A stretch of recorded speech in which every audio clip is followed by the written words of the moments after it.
this love and make me wanna go back, because it came from a time machine. Because of all the things we did to change our lives. I swear this loving is a throwback, because it came from a time machine.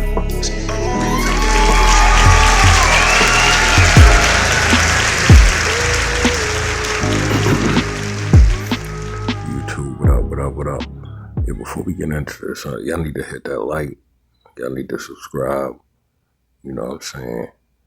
Y'all need to keep updates so y'all can hit that notification bell so y'all can always get a video from me.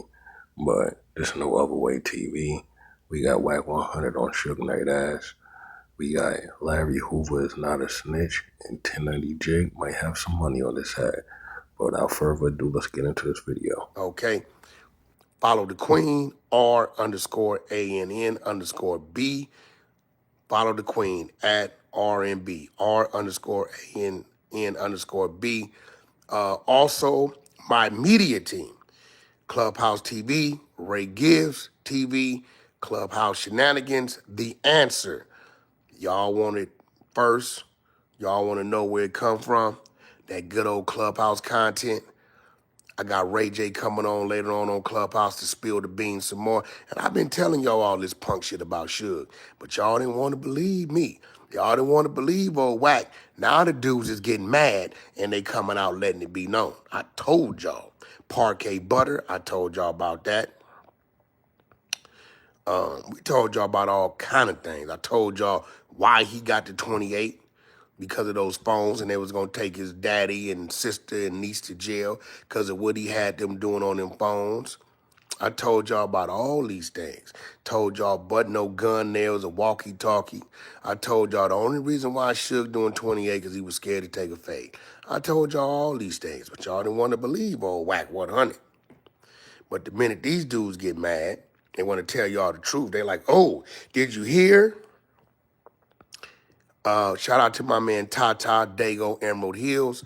I see Reggie has unleashed him. Pay attention to Bomb first.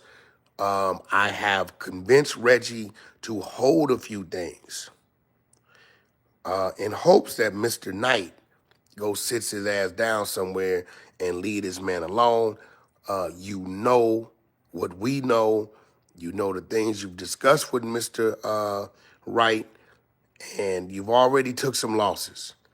Your attorney friend that you was telling us is your bottom. I ain't gonna say the word you was calling her because I respect her stepfather. Shout out to Tweet. She has sent a letter to your fiance Toy letting her know she will no longer be dealing with any of your legal matters. See, she was just being nice. She was just being nice to you. You took that and served that like you did knock this young chick who's an attorney and you got some type of control of her and you guys are a thing. Now you done lost her. Reggie didn't expose personal things that I'm not going to say about uncles and mamas. Is getting crazy. Now, Reggie got that content over there and everybody going to say that's where Wack got that from about Pac, what happened in jail. He ready to press play. I'm telling him not to do it. Now, Rayj, on the other hand, he got Baby C Styles over there with him from 19th Street. Baby C Styles got them two dudes that you had them deals with, them two young men, and, you know, you was doing things with them you shouldn't have been doing with the fellatio side. I don't know if I said the word right or not. I think I did, maybe I didn't. But y'all know what I'm talking about. But right now, y'all about to hear a conversation that happened 3 hours ago with Wack 100 and James, what's his name? Highsmith. Is it James Highsmith? You sure? James Highsmith, the shooter who popped Larry Hoover at the high school. Yeah. We're going to let it rip. Like, subscribe. Let's get it going. I promise you guys I'm going to start working this page more. I've been busy doing things, doing that, doing this. 600 been out of pocket doing things, but we about to change the whole format of this. Again, subscribe, Put your notification bell on always. Bloggers, up-and-coming bloggers, up-and-coming YouTubers, up-and-coming rappers. We are about to dedicate this whole page to a movement for you guys, to help you guys get off the ground. I'm going to use my light to put light on you. Flacco's going to join forces with me. I got a few other people I got to reach out to who I think won't have a problem. And we're going to help some of you guys catapult your careers. Maybe, expedite you a year or two. Maybe we can get you there in 30 days or 90 days. But be ready to invest in yourself. In the meantime, between time, live conversation with Wack 100 and the brother that 1090 Jake said Larry Hoover snitched on when he shot him in 1968. TJ, we appreciate your support. Super chat, $49.99. Appreciate it. So here we go. I started to keep it to myself. R&B said the people need to hear it. I ain't never going against the queen. And let's let it rip. All right, so listen, let this be clear. I'm on the phone with some with individuals from Chicago, not just individuals, but one of the individuals that was involved in this shooting that happened with Larry Hoover, where people are running around with the narrative that Larry Hoover told on these individuals. So I'm gonna let the brother speak and tell me if there's some truth to that, no truth to that. My disposition is newspaper article is not looked at as legal documents, so I've been standing against it. So I'm gonna let the brother speak, let y'all know who he is. We all see the names that was posted on the internet about the shooters, and he gonna tell us what his facts of how this situation went, what they are. Go ahead, brother. Yeah, my name is James Smith. I was the shooter cause it's not alleged. I did shoot the shooting and I did serve time in prison. But it wasn't at the behest of Larry Hoover. Larry Hoover never told me. Matter of fact, it was over 100 people in the hallway, so there wasn't no way everybody knew I did it. Now, I want to make that part clear. Out the gate, the shooter, Mr. James Highsmith, just said it was a bunch of people in the hallway. Larry Hoover never told on him. Let's keep it rolling. They didn't need Larry Hoover to tell. First of all, and secondly, and more importantly, is that the whole narrative that the newspaper had and a lot of people was repeating in a lot of books never did happen like that. And as long as he wasn't with me, he was down the hallway. Did nobody tell me to burn that van? Two girls came and told me that they was coming down there to jump on me, but I could have left, but I had a pistol, so I waited for them. And that's what happened. Okay. He said the other individual that was named in the newspaper article, where they said he told James burn Larry Hoover, said that never happened. Dude was way down the hallway somewhere. He said two girls told him they called Larry and them to come jump on him. So instead of leaving, he had a pistol, so he waited on them to show up. And when they showed up, he got busy. Let's keep it going. Got you. So y'all had y'all personal issues regardless of what it was. You was a shooter. It was a bunch of people in the hallway that probably gave description or probably knew who you was or saw whatever it was they saw. But with you fighting the case, Larry Hoover was never a name that cooperated against you, is what you're saying. I'm saying that plus he couldn't have never cooperated with me because I already pleaded out. And the paperwork is that Larry Hoover never made a statement, period. Now, He further goes on to say, Larry Hoover never made a statement on him, period, and he pleaded out. Wasn't no statement there. Let's keep it rolling. Again, supporting what I thought happened, that with this whole newspaper article, they putting what they want to put in there. Remember, man, like, information to tear you down. They try to do it to me every day. If I wasn't a strong individual I was, I'd have been ran off the internet. But listen, my support system, my mental, it don't matter. Let's keep it rolling.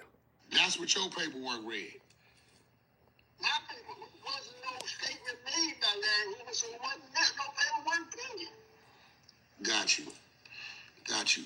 Now, another thing is, because I'm going to be real, brother, because this is like, this is dangerous waters for me, but I feel like I got a platform and I've done time before. So when I see things and hear things, especially when we speaking about somebody such as Mr. Hoover, who is who he is, who is a pillar, who is part of this foundation of what we call blackness, right? From where it came from, what it was, and what it is today. I use my platform to fight back. Now I get a lot of backlash because they say, "Yo, Wack, this Chicago business, a GD business, why you speaking on it?" I said, "Well, I'm speaking on it in defense of the brother, right? If I didn't speak on it and let people run amok with it, you know, ain't no telling how big the lie or the fire might grow." So I'm speaking to you because you are, I consider my triple OG, one of my elders, right? I'm pretty sure you had conversations with your people. Is there any issues with how I've been handling this situation? Actually, I'm not aware of anything, but I just appreciated that you were saying that if this happened over 57 years ago. Two young men. I was 18 and he was 18. We was caught up in the times and the events. And it wasn't no real animosity towards him and I, because him and I grew up together. But the fact of the matter is that people are using things that happened that they wasn't born, they wasn't around, they didn't know anything about, and they had their own reasons and ideas, whatever their motives are, ulterior motives are, it still don't reach the fact that it's affecting true history, and it's affecting the fact that this man has spent over 52 years in prison, and if he ain't cracked before then, what made you think he cracked back then? Yep. So what he's saying is this. Let's pay attention to Larry Hoover's character. If he ain't cracked in the last 52 years and told on a bunch of people to free himself out of prison, what makes you think he was cracked because he gonna snitch because he got shot, right? He's saying the man was known for standing on this gangster. Now, in his up-and-coming conversation, I'm going to ask him if he ran into Larry Hoover. What happened after the fact? Because it was 18 when this happened. I don't know. Larry Hoover didn't go to the penitentiary till 5-6 years later. He went to jail and got out. But he also ran into Larry Hoover in the penitentiary. So what we have established is that Larry Hoover's, the one that shot him, is saying Larry gave no statements. Larry did not tell on him. The other dude never told him to burn Larry. Two chicks let him know Larry was coming up to the school to jump him. He had a pistol, so he waited. 1968. Nigga James was strapped. You hear me? Y'all, I bet not hear none of this. Lil Durk started this gangster shit. Nigga. James was strapped in 68 at the high school, homie. Strapped. What? They finna come holler at me. I'm strapped. Probably had him a 32, 5-6 shot. You know what I'm saying? A little rust on it, a little tape on the handle, but he was ready. Let's keep it rolling. It's a fact. He's been fighting for his right for 52 years. He's been a stand-up, strong, powerful young man that is inspiration to a lot of people, including myself. So I'm telling this to say this, that to dirty the man up, to build up crazy stuff, you understand? Black people is our duty because this man, our leaders was born, we didn't appoint our leaders. And we're not going to allow no one else to appoint our leaders. He was born our leader. And what we have to do is we have to support it. And propaganda, they done took every one of our leaders, every one of our celebrities, and what they do is they destroy them. And we support it. That's a fact. So what we have to do is, as black men, and as brothers and sisters who have been in the struggle out here, have been struggling from the beginning, it don't make no difference with you a Stone, Disciple, Vice Lord, Blood, Crip, or whatever. We was all in the same boat. And the fact of the matter is, man, this man right here should be honored just for the fact that he survived this. No, that's a fact. Yeah, he survived this. He done took it hit all the way around.